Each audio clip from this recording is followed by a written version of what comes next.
ஆண்டவரும் இரட்சகருமாக இயேசு கிறிஸ்துவின் நாமத்தினாலே உங்கள் யாவருக்கும் வாழ்த்துதலை தெரிவிக்கின்றேன். ஆமென், அல்லேலூயா. இந்த வேளையில எத்தனை பேர் தேவனுடைய சமூகத்துல ரொம்ப இளைப்பாறுதலோடு இருக்கிறீங்க? ஆமென், அல்லேலூயா. பழைய ஏற்பாட்டு காலத்துல தான் இளைப்பாறுதல் யாருக்கும் இல்லை. ஆவிய நிலையிலும் கிடையாது, சரீர பிரகாரமும் இளைப்பாறுதல் இல்லை. ஒரு கூட்ட ஜனம் எதுல இருந்துச்சு? அடிமைத்தனத்துக்குள்ள இருந்துச்சு. மறுபடியும் விடுதலையாக்கி கொண்டு கானான் தேசத்துக்கு போன பிறகு கொஞ்ச நாள் இருந்தாங்க. மறுபடியும் அவன் தான் வேலையை காமிக்க ஆரம்பிச்சிட்டான். கர்த்தர் கைவிட்டார். வரவெல்லாம் அடிச்சு போட்டு என்ன செய்ய மிதிச்சுட்டு போனானுங்க. எப்பவுமே திகிலும் ஈழுமா இருந்துச்சு. எப்படி இருந்துச்சு? திகிலும் ஈழுமா இருந்துச்சு. அவங்களால சரியா தூங்க முடியாது. எந்த நேரத்துக்கு எந்த ராஜா வரான்னு தெரியாது. இளைப்பாறுதலுக்குள்ளே இல்லை. இயேசு அப்பவும் கிடையாது. அவர் பாடுபட்டு ரத்தம் சிந்தி மரித்து 3ஆம் நாள் உயிரோட எழும்பின பிறகு இளைப்பாறுதலுக்குள்ள நாம பிரவேசிக்கத்தக்கதாக அவர் கிரியை செய்தார். ஆமென், அல்லேலூயா. அதை நாம இப்ப பெற்றிருக்கோம். கரங்களை தள்ளல சொல்லுங்க. ஆமென், அல்லேலூயா. அதுதான் நம்முடைய நிலைமை.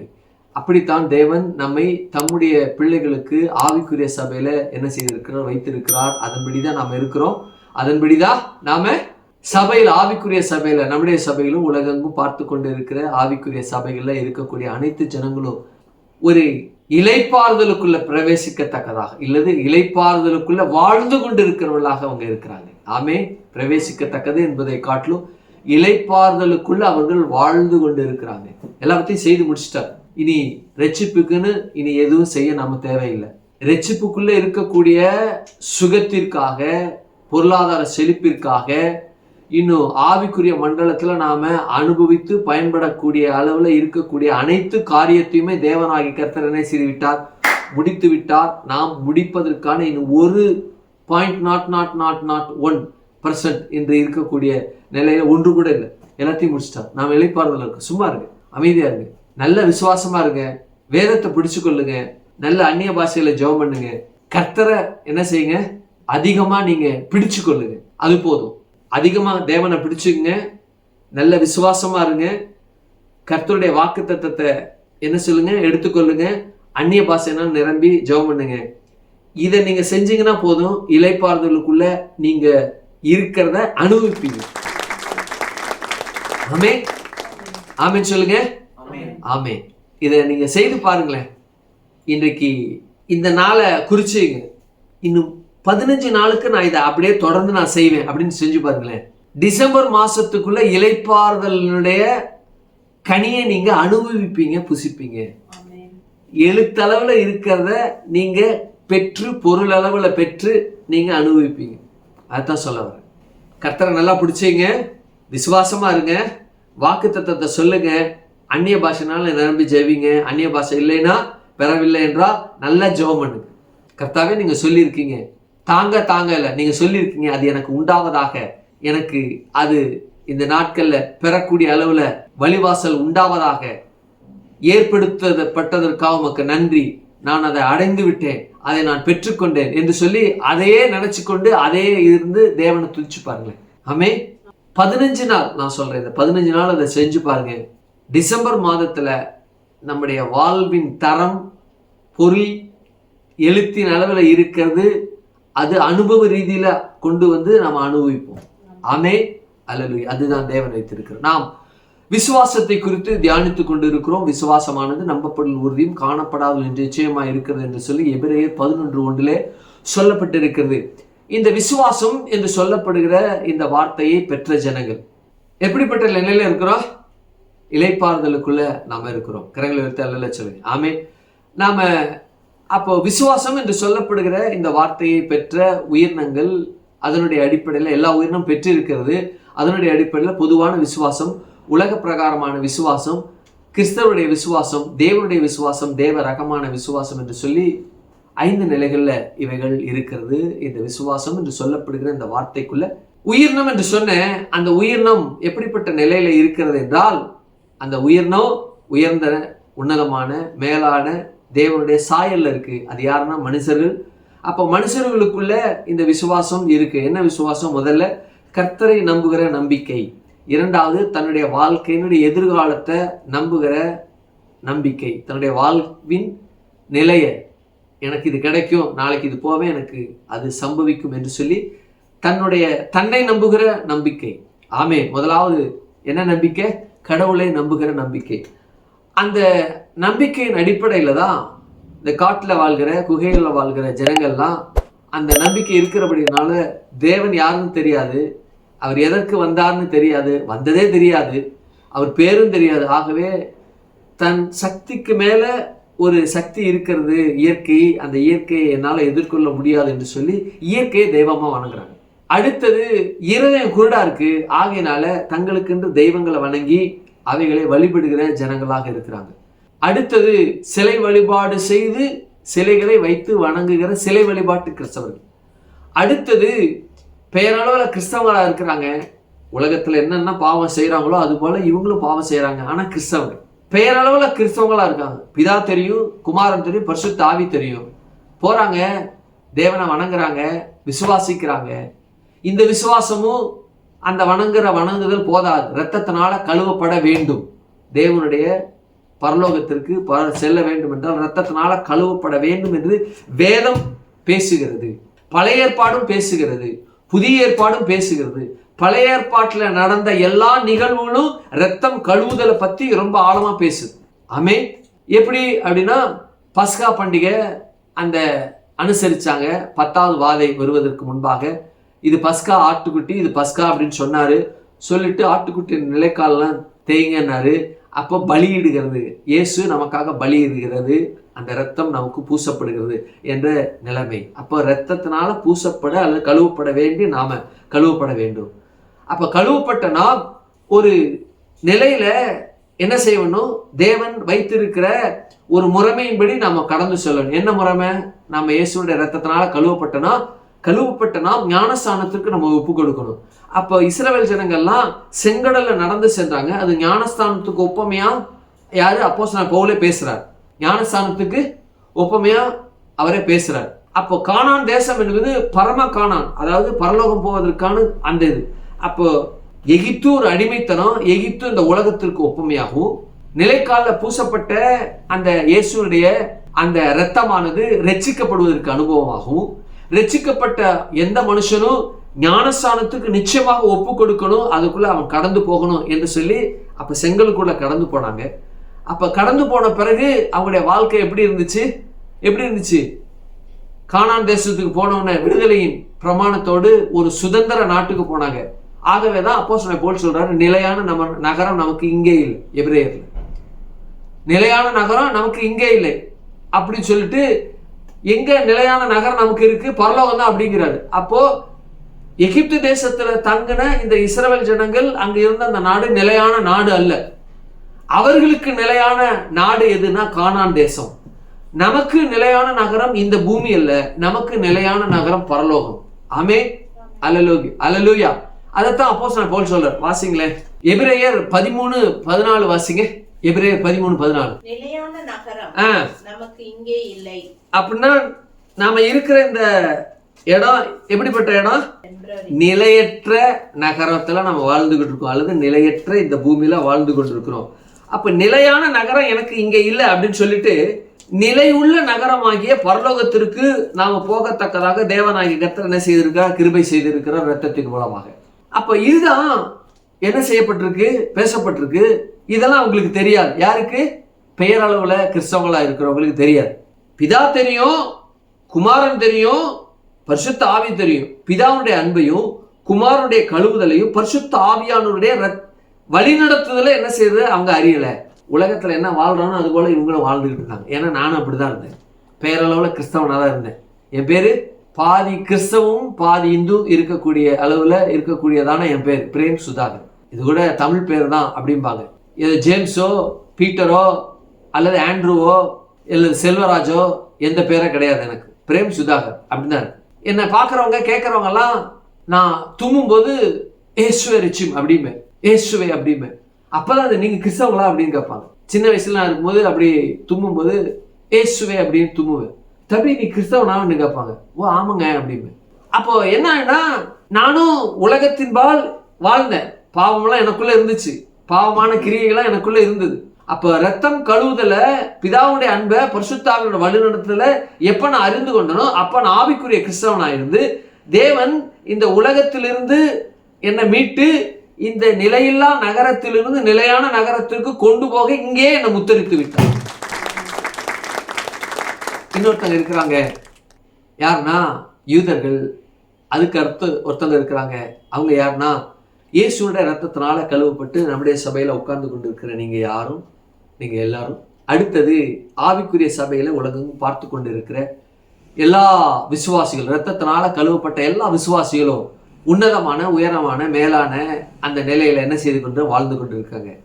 அப்ப யூதர்களுக்குள்ள விசுவாசம் இருக்கு. என்ன விசுவாசம்? மேசியா வருவார்னு சொல்லி, மேசியா வந்து மேசியாவே நான் தான் மேசியா என்று சொல்லி என்ன செய்தா, தீர்க்கதரிசிகள் மூலமா ஆகமங்கள் மூலமா பேசப்பட்டதை அவர் தானே எல்லாரும் கண்டுகொண்டாங்க. ஒரு சில பேர் விரல் விட்டு எண்ணக்கூடிய அளவுல.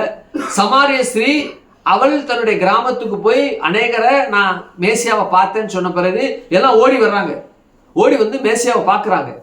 மேசியாவை பார்த்த உடனே அவங்க சொல்றது, இயேசு கிறிஸ்து சம்பாசிக்கிறது, இயேசு கிறிஸ்து அவர் பேசுகிறது, அவர் செய்த கிரியையெல்லாம் அவங்களுக்குள்ள நடப்பித்ததுபடினால இந்த ஸ்திரீயை பார்த்து சொல்றாங்க, உன் வார்த்தை நிமித்தம் அல்ல, நாங்களே இவர் மேசியா என்று அவருடைய செய்கையினால வாக்கினால நாங்க கண்டுகொண்டோம் இவர் மேசியா என்று சொல்றாங்க. அப்போ ஒரு சில பேர் அந்த யூதர்களுக்குள்ள அவங்க மேசியா என்று கண்டுகொண்டவங்களுக்கு விரல் விட்டு எண்ணக்கூடியவங்க, அதுல சதுசேயர் இருக்காங்க, பரிசேயர் இருக்காங்க, வேத பாரகர் இருக்காங்க, ஒரு முக்கியமான அரசாங்கத்துல பொறுப்பு உள்ளவங்கலாம் இருக்காங்க. யோவன்னாள் இவங்கெல்லாம் வந்து அரசாங்கத்துல முக்கியமான பொறுப்பு உள்ளவங்களா இருக்கிறாங்க. யோவன்னாள் யாருனாக்க ஏரோதுக்கு காரியதரிசியா இருக்கக்கூடியவருடைய மனைவி. அவங்கெல்லாம் என்ன செய்யறாங்க, மேசியா என்று நல்லா தெரியும். அப்போ யார் இந்த பரிசேயன், யாரு இந்த சதுசேயன், யாரு இந்த வேதபாரகர் அப்படின்னா, இவங்களுக்குள்ள விரல் விட்டு எண்ணக்கூடிய அந்த நபர்களுக்குள்ள யார் இருக்கா அப்படின்னா, நிக்கதேம் இருக்கிறான். நிக்கதேம் வர்றான், டே நீ மறுபடியும் பிறக்கணும் அப்படிங்கிற. நான் பிறந்து ரொம்ப நாள் ஆச்சே, எனக்கு 70 வயசாகுது, இன்னும் எப்படி நான் மறுபடியும் பிறக்கணும்னு சொல்றீங்க? எங்க அம்மா வயிற்றுல போனா எங்க அம்மாவும் இல்லை, மொரவர் எங்க அம்மா வயிற்றுக்குள்ள போனா நான் சின்ன பிள்ளையா இருந்தாலும் பரவாயில்ல, இவ்வளோ பெரிய ஆளு வயிற்றுக்குள்ள போனா எங்க அம்மா வயிறு எவ்வளோ பெருசா இருக்கும், எங்க அம்மா வயிறு தாங்குமா? தாங்காத. மோசே ஆகமத்தை போதிக்கிற, அதுல போதிக்கவில்லையா? நீ போதகனா இருக்க, மோசே ஆகமத்தை போதிக்கிற. வனாந்தரத்துல வெண்கல சர்ப்பத்தை உயர்த்தினான். இஸ்ரவேல் ஜனங்கள்லாம் முரட்டாட்டத்தை நிமித்தமாக தேவனுக்கு கோபம் உண்டாக்கி வெண்கல சர்ப்பத்திற்கு உயர்த்தக்கூடிய அளவுக்கு அங்க வந்தாங்க. பாம்பு தீண்டினது, விஷத்தினால மடிந்து கொண்டிருந்தெல்லாம் பார்த்தாங்க. அதுபோல பாவம் என்கிற பாவம் உன்னை தீண்டி இருக்கிறது, பாவம் என்கிற சர்ப்பம் உன்னை தீண்டி இருக்கிறது, நீ என்னை நோக்கி பாரு. அவங்கெல்லாம் பார்த்தாங்க, ஐயோ நாங்க சாகிறோமே, இதுல இருந்து எனக்கு விடுதலை வேண்டும் என்று சொல்லி பார்த்தாங்க. நீ சட்டத்திட்டங்கள், நியமனங்கள், கோட்பாடுகள், 10 கட்டளைகள், பிரமாணங்கள் எல்லாம் நீ என்ன செய்த, எல்லாத்தையுமே என்ன பண்ணிட்ட, செய்து பார்த்துட்ட. ரொம்ப நல்லா இருந்துச்சு, ரொம்ப சந்தோஷம், ஆமா சூப்பர். ஆனா இதை செஞ்சு பார்த்துட்ட, நீ இதுல இருந்து விடுதலை உனக்கு ஆக முடியல, பாவத்திலிருந்து விடுதலை ஆக முடியல. ஆகவே என்ன நோக்கி நீ பாரு. எப்படி? எல்லாம் செய்து பார்த்துட்ட, ஒண்ணும் முடியல, உங்க ரத்தத்தினால என்னை கழுவுங்க என்று சொல்லி அப்படி பாரு அப்படின்னு சொல்லி என்ன செய்தாரு, ஆண்டவராக இயேசு கிறிஸ்து இந்த நிக்கதேமு பேசினாரு. அப்பதான் அருமையான ஒரு வார்த்தை, யோவான் 3:10, தேவன் தம்முடைய ஒரே பேரான குமாரனை விசுவாசிக்கிறவனோ அவன் கெட்டு போகாமல் நித்திய ஜீவனை அடையும்படிக்கு அவரை தந்திரு, இயேசுவை தந்திரு உளவாய் உலகத்தில் அன்பு கூர்ந்தார். அன்பு கூர்ந்தார் என்ற வார்த்தையை தான் பார்த்து கொண்டு இருக்கிறோம். அன்பு கூர்ந்தார். எப்ப அன்பு கூர்ந்தார்? உலக தோற்றத்துக்கு முன்பாக அன்பு கூர்ந்தார். ஆகையினால்தான் ஆதாம் ஏவாள் பாவம் செய்த பொழுது அவர்களை என்ன செய்தார்? மன்னித்தார். சந்ததி பெருகிச்சு, மன்னித்தார். பாவங்கள் பெருகிச்சு, சந்ததி பெருகிறதோட சேர்த்து பாவமும் பெருகுச்சு.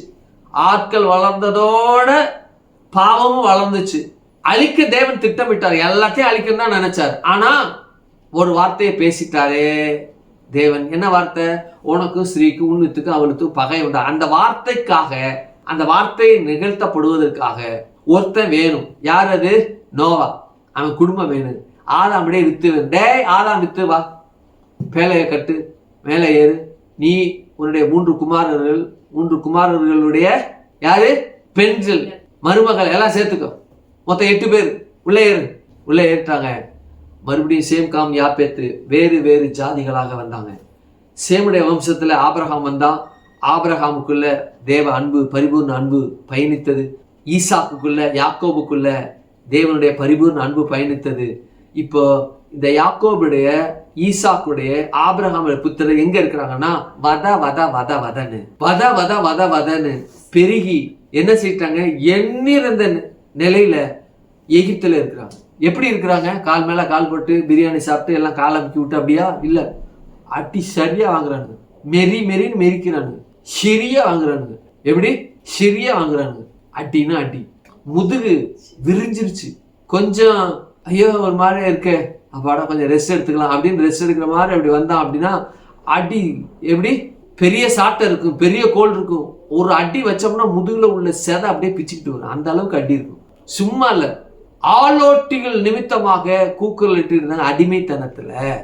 இந்த நிலையில உனக்கு ஸ்ரீக்கும் உன்னுத்துக்கும் அவனுக்கும் பகை உண்டாக்குவேன் என்ற நிகழ்வு அங்க நடக்க முடியுமா என்றால் நடக்க முடியாது. அப்போ காலமும் நேரமும் சமயமும் என்ன செய்யப்பட வேண்டும்?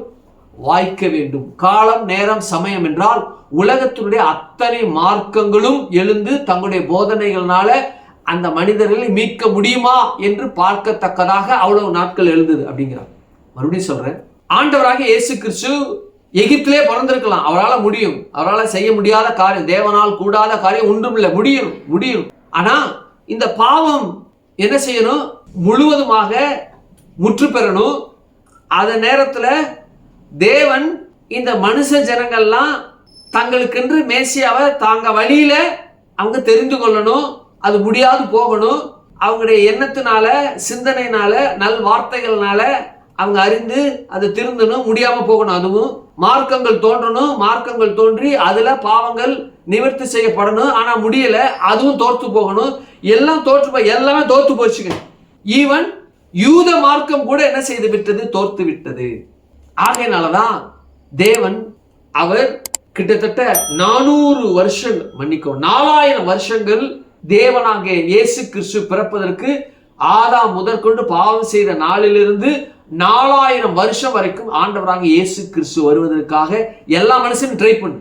தத்துவத்தினால ட்ரை பண்ணு, உன் நல் வார்த்தையினால ட்ரை பண்ணு, நீ நம்புகிற நம்பிக்கை, பிற மத அல்லது பிற மார்க்க அந்த வழிமுறைகள், அந்த போதனைகள், அதுல நம்ம ட்ரை பண்ணு. எல்லாம் ட்ரை பண்ணி முடியாது. அதுக்கப்புறம் தான் நான் வரேன், அல்லது ராஜா வரட்டும். ராஜா வந்து அவங்களுக்கு நல்வழிப்படுத்தி நல்ல நிலையில இருக்கட்டும். ஏன்னா ராஜா வந்தாலும் நல்வழி, அவனே வரான். வந்துட்டு என்ன செய்யறான்? யார் நல்ல சூப்பரா அழகான பெண்ணு இருக்கோ எல்லாத்தையும் கூட்டு வந்துடுறான் அந்த புறத்துக்கு. தன்னுடைய ஆசை இச்சை என்ன செய்யறான்? நிறைவேற்றுக்கிறான். அவனால முடிஞ்சதா? முடியல. ஐயா அவன் நல்லவனு பார்த்தா என் பொண்ணு அழகா இருக்கா, தூக்கிட்டு போயிடறானே நைட்டோட நைட்டெல்லாம் கூப்பிட்டு விட்டுருவான். சிப்பாய் வந்து நிற்பான், மன்னருக்கு தேவை இன்னைக்கு நைட்டு அழகுன்னா எதுவும் சொல்லக்கூடாது, அழகா அலங்கரிச்சு எப்படி கல்யாண பொண்ணு எப்படியோ அது மாதிரி அலங்கரிச்சு அனுப்பி விடணும். முடியாது அப்படின்னா மகள் உட்பட இந்த குடும்பத்தில் இருக்கிற யாரும் உயிரோடு இருக்கணும் மறுநாள் காலையில். அப்போ இந்த ராஜா என்ன செய்யறான்? எதுவுமே செய்ய முடியாது. இவனை நினைச்சா ஐயோ இவன் கொலபாதகனா இருக்கிறானே, இவன் இன்னும் பயங்கரமான காரியங்கள்லாம் செய்யறானே, அவனால மீட்பு கிடைக்குமா, விமோசனம் கிடைக்குமா? கிடைக்காது. எந்த ராஜாவாலும் கிடையாது. அதனாலதான் நம்முடைய தேவன் ராஜாதி ராஜாவாக வந்தார். அதனாலதான் எல்லா மதத்திற்கும் சவால் விடும்படியாக அவர் மதத்தை ஏற்படுத்தவில்லை, மார்க்கத்தை ஏற்படுத்த வந்தார், வழியை ஏற்படுத்த வந்தார். ஆமே, எல்லா மதங்களும் அதற்கென்று வழியை உண்டாக்கினது, ஆனா இதில்லை என்று சொல்லி தேவனாகிய கர்த்தர் அந்த வழியில வரணும். ஆனா அந்த வழியில வர்றதுக்காக இருக்கக்கூடிய இந்த நிலை எப்படிப்பட்ட நிலை? இங்க அடிமையில இருக்கிறார். அப்ப அடிமையில இருந்து மீட்கணும். ஏய் இங்க வர அப்படின்னு மோசே என்ன செய்யறாரு? கூப்பிடுறாரு. என்ன செய்யறாரு? கூப்பிடுறாரு. ஐயோ நானா, என்னெல்லாம் வர முடியாது, எனக்கு ரொம்ப மந்தவாய். பரவாயில்ல, மந்தவாய்னா என்ன, நீ வா இங்க வா அப்படின்னு கூப்பிடுறாரு. கூப்பிட்ட உடனே நான் வர முடியாது அப்படிங்கிறான், நான் திக்கு வாங்கிக்கிறான். டேய் அதை பாரு, அவன் உன் சகோதரன் இருக்கான், கூப்பிட்டுக்கடா அவனை, அவன் வாயா இருப்பான்டா சொல்லி என்ன செய்யறான்? உன் சகோதரா இருக்கிறான், அதனால அவனை கூப்பிட்டுக்கோ, அவன் வரட்டும் அப்படின்னு. சரி நான் வர்றேன். இன்னொரு டிமிக்கி அடிக்கிறதுக்கு நாங்க போய் கேட்டாக்கா உன் பேர் என்ன, யாரு உன்னை அழைச்சது, எங்க நீ இருக்கிற அப்படின்னு என்ன கேட்பாங்க இந்த இஸ்ரவேல் ஜனங்கள். உங்க பேர் என்னன்னு சொல்லணும் அப்படின்னா என் பேர் என்ன நான் கேட்கிறேன், நான் இருக்கிறவராக இருக்கிறேன் அப்படிங்கிறார். இருக்கிறேன் என்றவர் இந்த நாள்ல உங்களை கானான் தேசத்துக்கு அழைத்து போகும்படி என்னை அனுப்பினார் அப்படின்னு சொல்லு அப்படிங்கிறார். அப்போ தேவனாகிய கர்த்தர் இருக்கிறவராக இருக்கிறேன் என்றால் இதுல பல பரிமாணங்கள்ல பல நிலைகள்ல தன்னுடைய வார்த்தையை இது பேசுவது நிமித்தமாக தன்னுடைய யுனிக், தன்னுடைய கேரக்டர்ஸை, தன்னுடைய பண்பை என்ன செய்யறாரு இதன் மூலமாக வெளிப்படுத்துகிறார். கடந்த வாரத்துல நாம நம்முடைய தேவன் I am that I am என்பதுல எப்படிப்பட்ட பரிணாமத்துல அல்லது பரிமாணத்துல எப்படிப்பட்ட பரிமாணத்துல அவர் ஜொலித்தார் என்றால் ஐ ஆம் லிமிட்லெஸ் காட் என்ற ரீதியில என்ன செய்தார், தன்னை நான் இருக்கிற என்ற வார்த்தைக்குள்ள என்ன செய்ய தன்னை வெளிப்படுத்தினார்.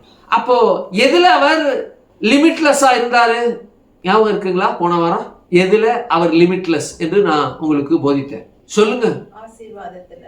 எதுல லிமிட்லெஸ் காட் என்று உங்களுக்கு போதித்தார்? உங்களுக்கு 1000 ரூபாய். நான் லிமிட்லெஸ் காட் அப்படின்னு சொன்னார்ல, எதுல அவர் லிமிட்லெஸ் என்று? அன்பு. எக்ஸாக்ட்லி. ஆகையினால அவர் தன்னுடைய அன்புல எப்படி இருக்கிறார்? எல்லையற்றவராக இருக்கிறார், லிமிட்லெஸ்ஸாக இருக்கிறார். இன்றைக்கு அதே லிமிட்லெஸ் என்ற வார்த்தையை என்ன செய்ய போகிறோம்னா பார்க்க போகிறோம். கரங்களை தள்ளல சொல்லி ஆமே. அவர் எதுல அவர் லிமிட்லெஸ்ஸா இருக்கிறார் அப்படின்னா இன்றைக்கு கிருபையில அவர் லிமிட்லெஸ்ஸா இருக்கிறார். கரங்களை தள்ளல சொல்லுங்க ஆமே. அல்லேலூயா. இந்த கிருபை என்று சொல்லப்படுகிற இந்த வார்த்தை, இந்த கிருபை என்கிறதுல ஒரு லிமிட்லெஸ் காடா இருக்கிறார். சரி, என்ன இந்த கிருபையில அவர் லிமிட்லெஸ்ஸா இருக்கிறார் அப்படின்னா, அதாவது இந்த கிருபைக்குள்ள என்ன இருக்குன்னா காலங்கள் இருக்கிறது. என்னது? காலம் இருக்கிறது. மறுபடியும் சொல்றேன், நம்முடைய தேவன் எல்லையற்றவராக இருக்கிறார். முதல்ல அன்புல அவர் எல்லையற்றவராக இருக்கிறார். ரெண்டாவது, இந்த எல்லையற்ற தேவன் எதுல அவர் எல்லையற்றவராக இருக்கிறார்? கிருபையில எல்லையற்றவராக இருக்கிறார். இது ரொம்ப ஆழமாய் பேச வேண்டிய, ஆழமாய் பார்க்க வேண்டியது இருக்கு. இருந்தாலும் நான் உங்களுக்கு எவ்வளவு நாள் இதை நான் கவர் பண்ண முடியுமோ அதை நான் என்ன செய்யறேன், கவர் பண்றேன். சரி, முதல்ல வேதாகமத்துல கிருபை என்று சொல்லப்படுகிற வார்த்தை எங்கே, எப்பொழுது, யாருக்கு பேசப்பட்டது தெரியுமா? எங்க, எப்ப, யாருக்கு? சரி, அட்லீஸ்ட் இப்ப நானும் 500 ரூபாய். இருப்பிடத்தை சொல்ல வேணாம், வசனத்தை சொன்னா போதும். நானும் வழியும் சத்தியமும். திரும்ப கேளுங்க. தேவனாகிய கர்த்தர் கிருபை என்று சொல்லப்படுகிற அந்த வார்த்தை பேசப்பட்டது யாருக்கு, எப்பொழுது பேசப்பட்டது? வசனம் இருப்பிடம் சொல்ல வேண்டாம், அந்த வார்த்தையை மட்டும் சொன்னா போதும். கிருபை என்ற வார்த்தை முதல்ல எங்க பேசப்பட்டது, யாருக்கு பேசப்பட்டது, எங்கே பேசப்பட்டது? இருப்பிடம் வேண்டாம், சவுல். இருப்பிடம் வேண்டாம், ஆனா அந்த வார்த்தையை சொன்னா போதும். சவுல் கிட்ட ஏசப்பா நீ புது மனிதனா இருக்குன்னு சொல்லிட்டு கண்ணு திருப்பி கொடுப்பாரு. கிருபைங்கிற வார்த்தையே இருக்கு. சரி, 15 செகண்ட் தான் இருக்கு. ஆதியாகமத்திலயா? எதுலயோ? வேதாகமத்துல. நோவாக்கு மட்டும் தேவனோட கண்ணுல கிருபை கிடைச்சது. Exactly, super. 500 அடிச்சிட்டோம். ஆனா வசனம் கரெக்ட் இல்ல. நோவாவுக்கோ கர்த்தருடைய கண்களில் கிருபை கிடைத்தது. ஆதியாகமம் 6:8. Exactly, super. 500 உனக்கு உண்டு. எஸ். அப்போ தேவனாகிய கர்த்தர் என்ன செய்கிறார்னா, அந்த கிருபை என்று சொல்லப்படுகிற அந்த வார்த்தை நோவாவுக்கு தேவன் அந்த கிருபையை பற்றி பேசப்பட்டிருக்கு. அந்த கிருபை என்று சொல்லப்படுகிற அந்த வார்த்தை நான் எடுத்துக்கொள்றேன். இங்கே சொல்லப்பட்டிருக்கு, நோவாவுக்கோ கர்த்தருடைய கண்களில் கிருபை கிடைத்தது என்ற வார்த்தை. என்ன பாருங்க, என்ன கவனிங்க. நோவாவுக்கோ கர்த்தருடைய கண்கள்ல கிருபை கிடைத்தது என்று இருக்கு. இந்த கிருபை கிடைத்தது என்று சொல்லப்படுகிற, அதாவது கிரேக்க வார்த்தையில கேரிஸ் என்று சொல்லப்பட்டிருக்கிறது கிருபை என்ற வார்த்தைக்கு. எபிரேய வார்த்தைக்கு இந்த கிருபை என்றால் என்னவென்றால் சென் என்று சொல்லப்படுகிற, CHEN சென் என்று சொல்லப்படுகிற அந்த எபிரேய வார்த்தையில இது கிருபையை பத்தி பேசுறாங்க. என்ன இது பேசப்படுகிற அப்படின்னா ஃபேவர் அப்படிங்கிறாங்க. அதாவது ஒருவனுக்கு மேன்மை பாராட்டும்படி அவனுக்கு கொடுக்கப்படுகிற ஒரு ஒரு நிகழ்வு அல்லது ஒரு காரியம் தான் அது ஃபேவர் அப்படிங்கிறாங்க. இன்னொன்னு சொல்றாங்க, இதை எப்படி இந்த ஃபேவர் அப்படின்னா, மனுஷன் இந்த உலகத்துல இருக்கிற எந்த மனுஷனும் தேவனிடத்திலிருந்து ஃபேவரை பெறுவதற்கான தகுதி உள்ளவன் இல்லை. அதை அவன் முன்னாடி நிற்கவே முடியாது அப்படிங்கிறான். ஆனா அன்பு என்ன செய்கிறதுனா, கிருபையை உந்தி தள்ளி அவனுக்கு அந்த கிருபை, அவனுக்கு அதை பெறத்தக்கதாக அன்பு உந்தி தள்ளுது. அன்பு கிருபையை உந்தி தள்ளி அந்த மகன் பெறத்தக்கதாக கிரியை செய்கிறது. அப்படிங்கிறாங்க. சென் என்கிற வார்த்தை. அப்போ அன்பு அதை காட்டு அப்படின்னா அதை காட்ட முடியுமா? அன்புவை காட்ட முடியுமா? காட்ட முடியாது.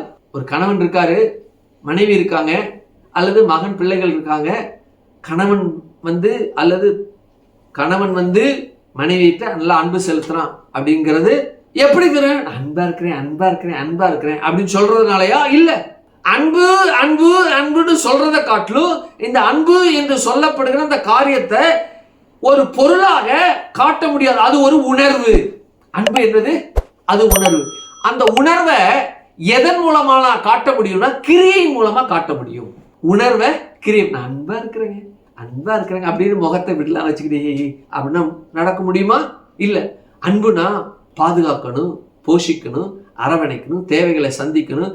என்னென்ன வேலைக்கு என்னென்ன காரியங்கள் சந்திக்கப்பட வேண்டுமோ அந்தந்த நேரத்துக்கு அந்தந்த காரியங்கள் சந்திக்கப்படுவதற்கான தன்னையும் என்ன செய்யணும்? உட்படுத்தி அல்லது வருத்தி அல்லது அவங்களுக்கு செய்வதுதான் அன்பு இல்லையா? இதுதான் அன்பு. இப்போ இந்த அன்பு இருக்கு இல்லையா? இந்த அன்பு இந்த காரியத்தை செய்வதற்காக என்ன செய்கிறதுனா இன்னொரு பரிமாணத்துல பயணிக்கிறது. அதுதான் கிருபை. அதுதான் கிருபை. தகுதி இல்லைங்க அவனுக்கு. அப்போ அன்பு தகுதி இல்லாத ஒருவனுக்கு அதை செய்யத்தக்கதாக அவனுக்குள் இருந்து அந்த அன்பானது அவனுக்குள் சில காரியங்களை செய்யும்படியாக எத்தனித்து அவன் உணரத்தக்கதாக, அடையத்தக்கதாக, அனுபவிக்கத்தக்கதாக ரீதியில இருக்கக்கூடிய ஒரு செயல்தான் கிருபை. ஆமென். ஹல்லேலூயா. இது ரொம்ப அவசியமானது. அன்பா இருக்கிறேன்னு சொல்லிட்டு அந்த அன்பு தேவன் வெளிக்காட்டாது இருப்பாரானால் தேவன் அன்பாகவே இருக்கிறார் என்ற வார்த்தை என்னது? பொய்த்து போகும். தேவன் அன்பாக இருக்கிறார் என்றால் அந்த அன்பை வெளிக்காட்டுவதற்கு இயேசு வந்தாகப்பட வேண்டும். மனிதனுக்காக, பாவத்திற்காக, அவன் செய்த காரியத்திற்காக தேவனாய் கர்த்தர் இவனால் ஒண்ணுமே செய்ய முடியாது, மீண்டு வரவே முடியாது. ஆகையினால இவன் சார்பில் இவனுக்காக அவர் வந்து அந்த காரியத்தை செய்ய வேண்டும். இதுதான் அன்பு என்ன செய்யப்படுகிறது? அங்கே விளங்குகிறது. நீங்க ரோமர் எடுத்து வாசிங்க, 5:7 வாசிங்க. ரோமர் 5:7-8. நீதிமானுக்காக ஒருவன் மரிக்கிறது அரிது, நல்லவனுக்காக ஒருவேளை ஒருவன் மரிக்க துணிவான். நாம் பாவிகளாய் இருக்கையில் கிறிஸ்து நமக்காக மரித்ததினால் தேவன் தம்மேல் வைத்த தமது அன்பை விளங்க பண்ணுகிறார். தேவன் நம்மேல் வைத்த அவருடைய அன்பை விளங்க பண்ணுகிறார். அப்ப இயேசு அனுப்பி இந்த மனுஷன் செஞ்ச பாவத்துக்காக அவர் பரிகாரம் இவன் செய்ய முடியாது. ஆகவே அவன் சார்பில் இருந்து இவர் செய்தது நிமித்தமாக அவர் அன்பை என்ன செய்ய விளங்கப்பட்டார். அன்பு ஒரு உணர்வு. இதை காண்பிக்க முடியுமா அப்படின்னா நெஞ்ச பழந்து பாருங்க அப்படின்னா ரத்தமா வந்து இவன் செத்து போகணும். காண்பிக்க முடியாது. ஒரு உணர்வு. அது அந்த உணர்வை செயல்பாட்டின் மூலமாக தான் செய்ய முடியும். அந்த செயல்பாட்டின் மூலமா செய்யப்படுகிற அந்த மனுஷன் எப்படிப்பட்ட நிலையில இருக்கான்? அதை பெறத்தக்க நிலையில இல்லாம பெற முடியாத நிலையில இருக்கிறான். பெற முடியாத இருக்கிற நிலையில பெறத்தக்கதாக இருக்கக்கூடிய ஒரு காரியம் கிருபை. என்னது? பெற முடியாத நிலையில இருக்கக்கூடிய ஒரு மனுஷனுக்கு அன்பு பெறத்தக்க ரீதியில இருக்கக்கூடியதான் கிருபை. அதுதான் கிருபை. ஆமென். அல்லேலூயா. அப்போ முதல்ல தேவனாகிய கர்த்தர் அந்த கிருபையை ஆண்டவராகிய கர்த்தர் கொடுத்து விட்டார். அந்த கிருபையை இந்த மனுஷன் பெற்று விட்டான். அப்படின்னா இந்த கிருபை எப்படிப்பட்டனா எல்லை இல்லாத கிருபை. எப்படி அன்புக்கு எல்லை இல்லையோ அதுபோல இந்த கிருபைக்கும் எல்லை இல்லைங்க. கிருபைக்கும் எல்லை இல்லை. எப்படி இந்த எல்லைக்கு அந்த கிருபைக்கு எல்லை இல்லை எப்படி பாஸ்டர் நீங்க சொல்ல முடியும் அப்படின்னு நீங்க கேட்டீங்கன்னா, அன்பு ஒரு வழியில நின்று அல்லது ஒரு மனுஷனுக்குள்ள செயல்பட்டு அதோடு நின்று விட்டது என்றால் அந்த அன்பு ஒரு லிமிட் ஆயிடும். அந்த லிமிட் என்ன ஆயிடும்? இந்த தேவனையும் ஒரு லிமிட் ஆக்கி கொண்டு வந்துடும். அப்ப தேவனும் ஒரு லிமிட் ஆயிடுவாரு, லிமிட்டுக்குள்ள ஆயிடுவார். லிமிட்லெஸ்ல இருந்து விலகி லிமிட்டுக்குள்ள வந்துருவார். அப்போ லிமிட்லெஸ் காட், இந்த லிமிட்லெஸ் லவ் அவருக்கு இருக்கிறபடினால இது எது வரைக்கும் என்றால் இந்த பூமியோடு நிறைவு பெறுவது இந்த அன்பு அல்ல, இந்த கிருபை அல்ல. கிருபையும் அன்பும் அவர்கிட்ட இருக்கக்கூடிய இந்த இம்பார்ட்டன்ட் ஆட்ரிபியூட்ல, அவருக்கு இருக்கக்கூடிய இம்பார்ட்டன்ட் ஆட்ரிபியூட்ல ரெண்டு முக்கியமானது. ஒன்று கிருபை, இன்னொன்று அன்பு. லவ் அண்ட் கிரேஸ் ரெண்டும் தான் அவருக்குள்ள இருக்கக்கூடிய இந்த கிரேட்டஸ்ட் ஆட்டிடியூட் ஆஃப் காட் அப்படிங்கிறாங்க. அன்பு எல்லையற்றது. எல்லையற்ற அன்பு அவருக்குள்ள இருக்கு. கிருபை ஒரு எல்லைக்குள்ள இருக்குமானால் அன்பு எல்லைக்குள்ள வந்துடுறதாக ஆயிடும். எல்லை இல்லாத அன்பு எப்படி இருக்கிறதோ அது போல கிருபையும் எல்லை இல்லாத கிருபையாக இருக்கிறது. கரங்களை சொல்லுங்க. ஆமே. மறுபடியும் சொல்றேன், அன்பானது எல்லையற்றதாக இருக்கிறது, கிருபையும் எல்லையற்றதாக இருக்கிறதுனாலதான் தேவனாகிய கர்த்தர் கிருபையும் அன்பும் உடையவர் என்று சொல்ல முடியும். இதுலதான் அவர் எல்லையற்றவர் என்று என்ன செய்ய முடியும், பேச முடியும். ஏன்னா அவருடைய கிரேட்டஸ்ட் ஆட்ரிபியூட்ல ஃபர்ஸ்ட் 2 திங்ல இந்த லவ் அண்ட் கிரேஸ் ரெண்டுமே முதல் 2வது இடத்துல இருக்கு.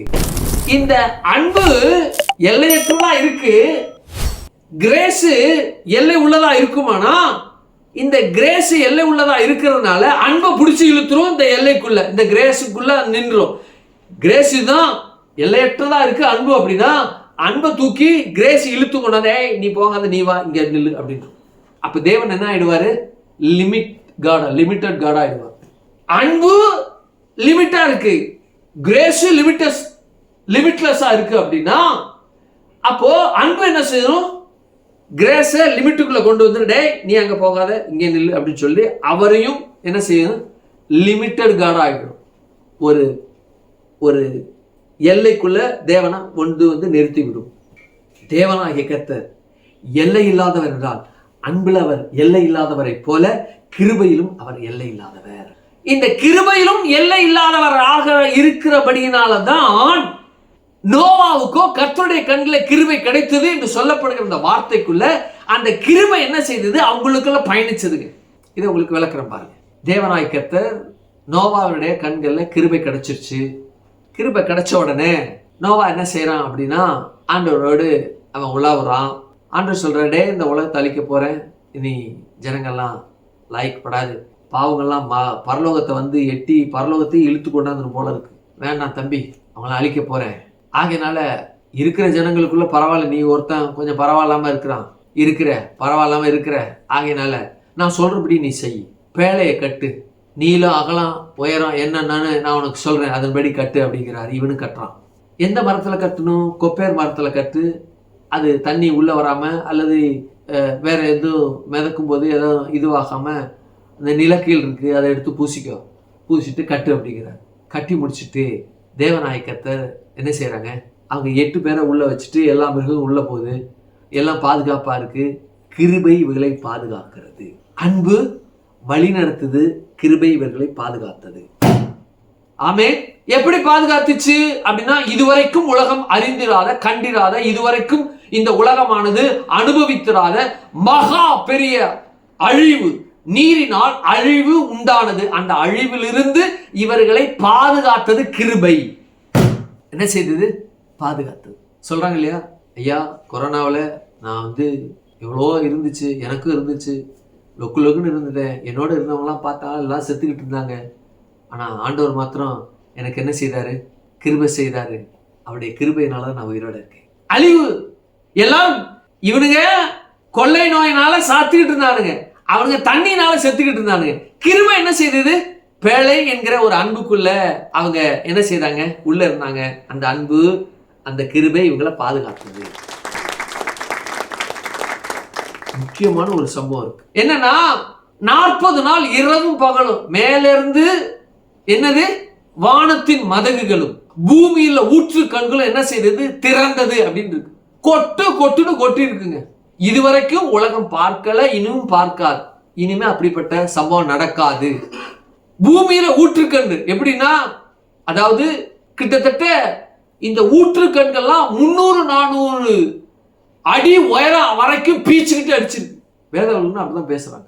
தண்ணிய பார்த்து இதுவரைக்கும், மழையை பார்த்து இதுவரைக்கும் இருந்ததே இல்லை. அவங்க மழை அப்படின்னா தெரியாது, பயிர் செய்வாங்க, கண்ணா அப்படின்னா விளைச்சல் அதிகமா இருக்கும். பாவ நிலையில இருந்தாலும் ஒரு பூசணிக்காயை உங்களால தூக்க முடியாது, அவ்வளவு பெருசா இருக்கும். அதுக்குள்ள ஒரு 6-7 பேர் உட்காந்துக்கலாம், அப்படியே சுத்திலும் ஒரு ரவுண்டு இதா சேர் போட்டு உட்காந்தா எப்படி உட்காந்துக்கலாமோ, அதுக்குள்ள ஒரு பூசணிக்காயில அவ்வளவு பதார்த்தங்கள், அவ்வளவு விளைச்சல் தரம் அப்படி இருந்திருக்கு. எப்படி, பாழும் நிலையில, விழுந்து போன நிலையில, பாவத்தின் நிலையில் கர்த்தருடைய அன்பு அப்ப என்ன ஆயிடுச்சு அப்படின்னா ஊற்றுக்கண்கள்லாம் திறந்து விட்டது, மானத்தின் மதங்கள்லாம் இதுவாயிடுச்சு, பேழை அப்படியே மிதக்க ஆரம்பிச்சிருச்சு.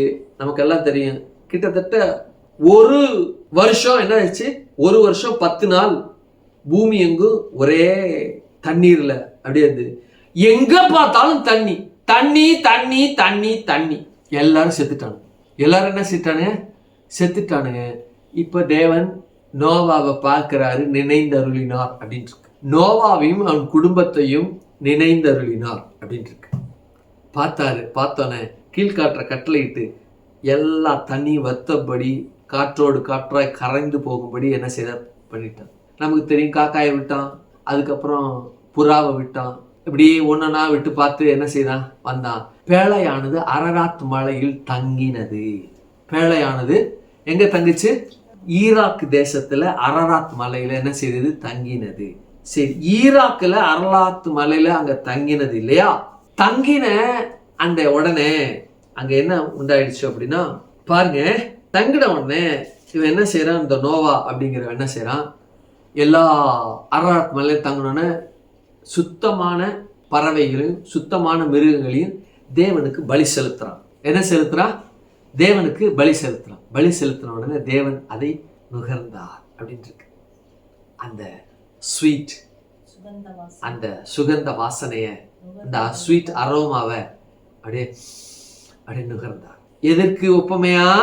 இயேசு கிறிஸ்துடைய பலிக்கு ஒப்பமையா இருக்கக்கூடியதை தேவனாய் கர்த்தர் முகர்ந்தார். அங்கேயும் பலி செலுத்தப்பட்டுச்சு. உடனே இவன் என்ன செய்தான் அப்படின்னா, அதாவது எல்லையற்ற கிருபையை குறித்து பார்த்துட்டு இருக்கோம் இல்லையா? எல்லையற்ற கிருபை என்ன செய்கிறது?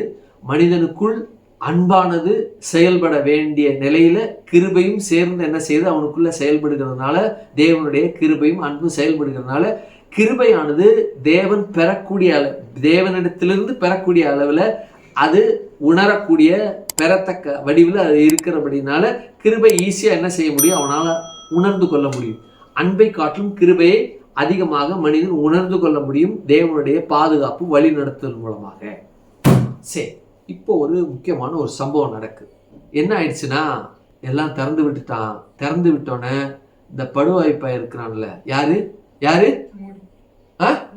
நோவா என்ன செய்யறான்னா, வர்றான்.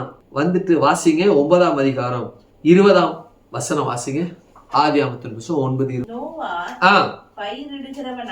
பயிர் இடுகிறவனாகி திராட்சை தோட்டத்தை நாட்டினான். என்ன கவனிங்க, நோவா பயிர் இடுகிறவனாகி தக்காளி தோட்டத்தை நாட்டினான். இருக்கா? இல்ல. நோவா பயிர் இடுகிறவனாகி எலுமிச்சை தோட்டத்தை நாட்டினான். எலுமிச்சை பழ ஜூஸ் குடிக்க, அப்படியா? தக்காளி ஜூஸ் குடிக்க, அப்படியா? இல்ல. நோவா பயிர் இடுகிறவனாகி அவன் எதை நாட்டினா? திராட்சை தோட்டத்தை அவன் நிறுவினான். ராஸ்கோல் இவன் என்ன செய்யுது? இவ்வளவு அழிவு, இவ்வளவு பிரச்சனை, இவ்வளவு போராட்டங்கள், இவ்வளவு அழிவை பார்த்து அத்தனை பேர் செத்தாங்க. எதனால செத்தாங்க? மது, மாது, விபச்சாரம், வேசித்தனம், இன்னும் காம விகாரம், விக்கிரகாராதனை, இவைகளெல்லாம் நோவா காலத்துல ஜலப்பிரளயத்துக்கு முன்பாக இருந்துச்சு. விக்கிரகாராதனை, விபச்சாரம், வேசித்தனம், மது என்ன இருந்துச்சு? இதெல்லாம் ஒரு சேர இருந்துச்சு. இதுல ஒண்ணு என்ன செய்துட்டானா, பூசணி விதையை எடுத்துட்டு வந்து, கத்திரி விதையை எடுத்துட்டு வந்து கத்திரி சட்னி செய்தான். இல்ல, எடுத்துட்டு வந்து ஆப்பிள் செடியை எடுத்துட்டு வந்து ஆப்பிள் பழத்தை நறுக்கி எல்லாரும் சாப்பிட்டான். இல்ல, பாருங்க, இவனுக்குள்ள இருக்கக்கூடிய பாவமான ஒரு செயல் பாருங்க. நீதிமான் இவனை பத்தி சொல்லப்பட்டிருக்கு. நீதிமான் செய்யற வேலையாது. போய் திராட்சை தோட்டத்தை நாட்டி அதை பயிர் செஞ்சு அதுல திராட்சை பழத்தை எடுத்து அதை நல்லா பிழிஞ்சு அதுல கொட்டை இல்லாம எடுத்து நல்லா வடிகட்டி பானையில போட்டு நல்லா வச்சு எத்தனை நாள் கழிச்சு அதை ஃபர்மெண்ட் ஆகி இவன் குடிச்சு வெறிக்கிற அளவுக்கு போதை அவனுக்கு இருக்கிற அளவுக்கு அவன் இந்த மதுவை தயாரிப்பதற்கு ஏற்கனவே கற்று வைத்திருந்த. ஏன்னா பாவம் இருக்கும் பொழுது அழிவுக்கு முன்பாக இருந்த ஜனங்களோடு இவனும் வாழ்ந்தான். அவங்க என்ன பண்ணாங்க, எப்படி பண்ணாங்கன்னு இவனும் தெரியும், இவனும் கற்றிருந்தான். அதோட அழிந்ததோட சேர்த்து இதையும் சேர்த்து அழிக்காம, அழிந்தது பிறகு மறுபடியும் இதை கொண்டு என்ன செய்தான், கொண்டாந்து கிரியினாலே நடப்பிச்சுட்டான். நானா இருந்து என்ன செய்வேன்? ஏண்டா உலகம் அழியறதுக்கு முன்னாடி எல்லா பையனும் குடிச்சு வெறிச்சு பெண்ணை அவமானப்படுத்தி அவளை மானபங்கப்படுத்தி அவளோடு உறவு கொண்டு இந்த குடியினால தானே இவ்வளவு வந்துச்சு. அதை மறுபடியும் எடுத்துட்டு வந்து வெறிச்சு போய் பெண்ணோட இது பண்ணத்தக்கதாக இப்படிப்பட்ட நிலையில் அவங்க பண்ணா அதை நீ மறுபடியும் பண்றியன்னு சொல்லிட்டு அவனை அப்பே அடிச்சிருப்ப. நானா இருந்தேன். கர்த்தர் பாருங்க, கிருபை என்ன செய்தது? நோவாவின் கண்களில் கிருபை கிடைத்தது என்ற ரீதியில பேசப்பட்ட நிமித்தமாக தான் தேவனாகி கர்த்தர் அவன் பேச முடியும்.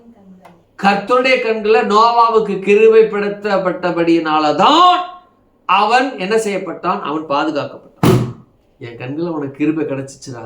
இந்த ஜலப்பிரளயத்துக்கு முன்பாக பாவமுள்ள மனிதர்கள் எதை செய்தாங்களோ அதே பாவமுள்ள மனிதர்கள பாவ நிலையில நீ செய்யடா படுவாவி பயல, போ தொலைஞ்சு.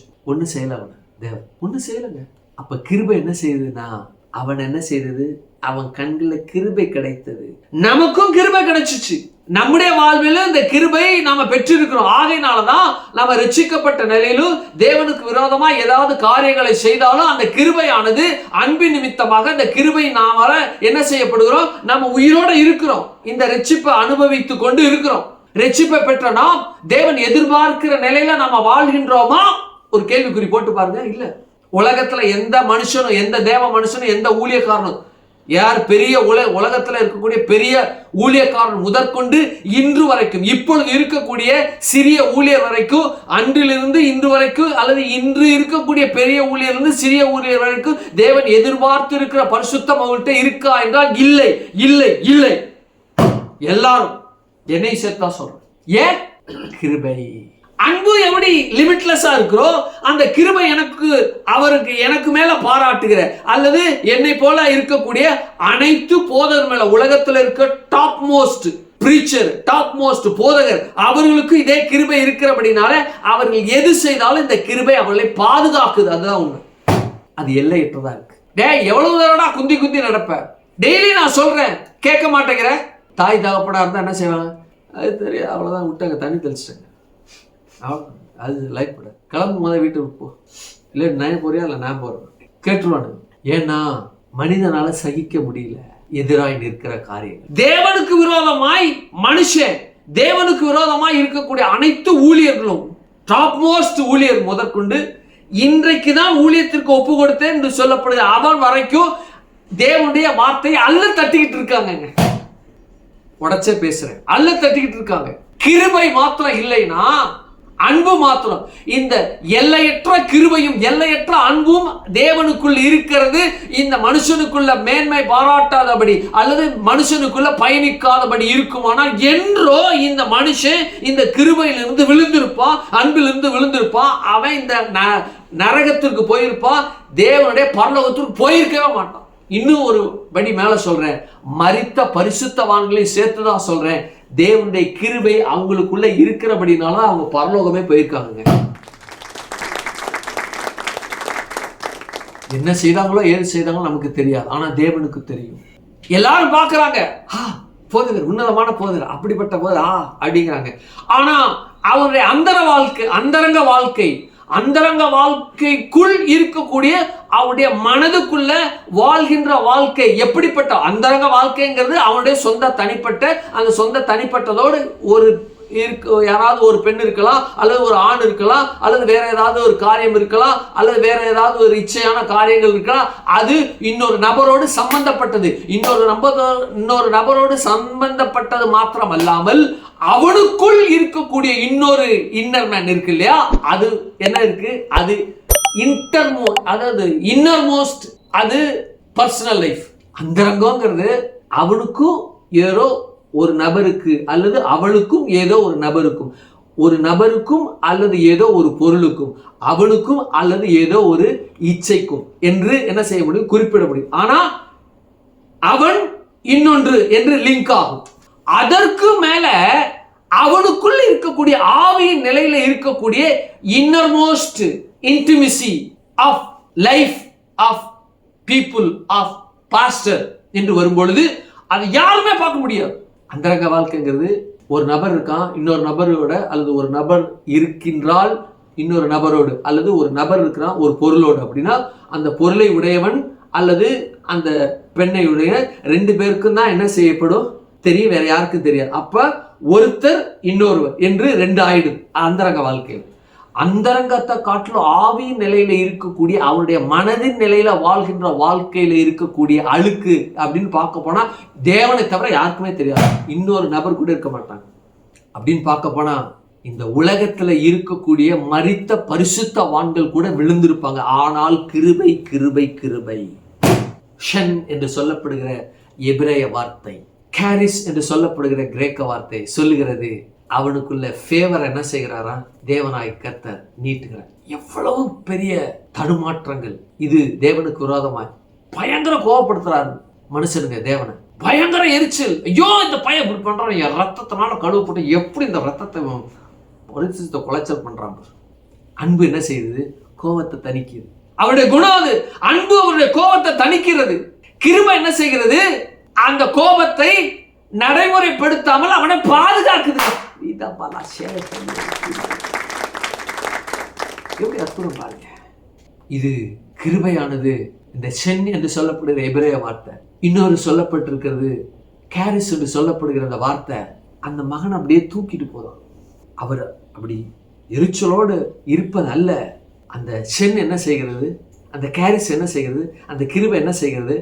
அவனை அப்படியே அந்த இரத்தத்துக்குள்ள இன்னும் அழுத்தி அவனை என்ன செய்யுது? தேவனுடைய அந்த காரியத்திலிருந்து, உங்க இரத்தத்தினால கழுவப்பட்டிருக்கான், இன்னும் மன்னிச்சிருங்களேன், இன்னும் மன்னிச்சிருங்களேன், இன்னும் மன்னிச்சிருங்களேன் என்று கிருபை அவனுக்காக வாதிடுகிறது. அந்த கிருபைக்கு உருவம் இருக்கு தெரியுமா உங்களுக்கு? எத்தனை பேருக்கு தெரியும் கிருபைக்கு உருவம் இருக்குன்னு? ஆமே, கிருபைக்கு உருவம் இருக்கு தெரியுமா? அந்த கிருபை தான், அந்த கிருபைக்கு உருவம் இருக்கின்ற அந்த கிருபை யார் என்றால், அந்த உருவம் யார் என்றால், அந்த உருவம் தான் இயேசு. அன்பிற்கு உருவம் இருக்கு, அந்த அன்பிற்கு உருவம் இருக்கிற அந்த உருவம் தான் இயேசு. எல்லையற்ற தேவன் எப்படி எல்லையற்றவராக இருக்கிறாரோ அதுபோல கிருபையும் அன்பும் எல்லையற்றதான்.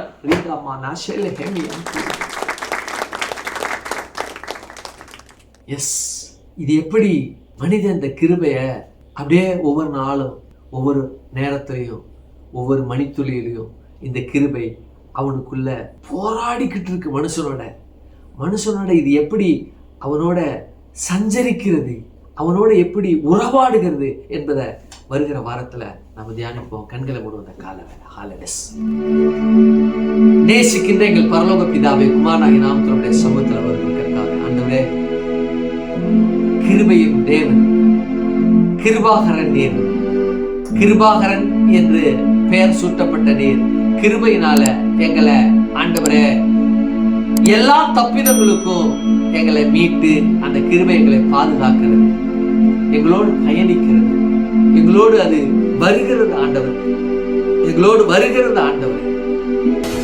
ஆண்டவரே, இந்த உலகத்தில் இருக்கிற ஜனங்கள் இந்த கிருபையை அனுபவிக்கத்தக்கதாக, எங்க சபையில புதிதாக வந்தவர்கள் இந்த கிருபையை அனுபவிக்கத்தக்கதாக தேவனாய கர்த்தர் ஆண்டவரே அவர்களுக்கு கிருபை செய்தமைக்காய், அவர்களுக்கு இரக்கம் பாராட்டினமைக்காய் உமக்கு நன்றி செலுத்துகிறேன். கர்த்தாவே, உம்முடைய கரம் ஆண்டவரே, அல்லேலூயா, அந்த கிருபையின் தேவன் அறிந்து கொள்ள, அதை வாழ, அதில் அனுபவிக்க கர்த்தர் உதவி செய்தமைக்காய் நன்றி. உலகெங்கும் மருத்துவமனையில வியாதியோடு பலவீனத்தோடு மரண படுக்கையில இருக்கிறவர்கள் மேல் அந்த அன்பும் கிருபையும் அவர் மேல் கடந்து சென்று கிருபையாய் அவர்களை எல்லா ஆண்டவரை வியாதிகளிலிருந்து பலவீனத்திலிருந்து நோயிலிருந்து மீட்டதற்காக நன்றி செலுத்துகிறேன். அல்லேலூயா. அந்த கிருபையை கண்டு உணர்ந்து அதில் வாழ தங்களை ஒப்பு கொடுக்க கர்த்தர் நீங்க கிருபை செய்தமைக்காமக்கு நன்றி செலுத்து. கரத்துல ஒப்பு கொடுங்க, ஆசீர்வதிங்க, பலப்படுத்து, காத்துக்கொள்ளுங்க, நன்மை நாளை முடிச்சு விட்டுங்க. இயேசுவின் நாமத்துல ஜெபிக்கிறோம் ஜீவனுள்ள நல்ல பிதாவே, ஆமென், ஆமென். ஒரு பாடலை பாடும் பொழுது ஆண்டவருக்கு என்று காணிக்கை செலுத்துவோம். வலைதளங்களை யூடியூப்ல உலகம் பார்த்து கொண்டு இருக்கிற ஜனங்கள் இந்த பேங்க்ல இருக்க தெரிகிற இந்த பேங்க் அக்கௌண்ட்டுக்கும் ஜிபே மூலமாக செலுத்த விரும்புகள், இந்த ஜிபே மூலமாக நீங்க காணிக்கை செலுத்தி இந்த காணிக்கை ஆராதனையும் காணிக்கை பலிகளையும் நீங்க செலுத்தி அவருக்கு ஆராதனை செய்ய கர்த்தர் உங்களை ஆசீர்வதிப்பாராக. ஆமென், ஆமென்.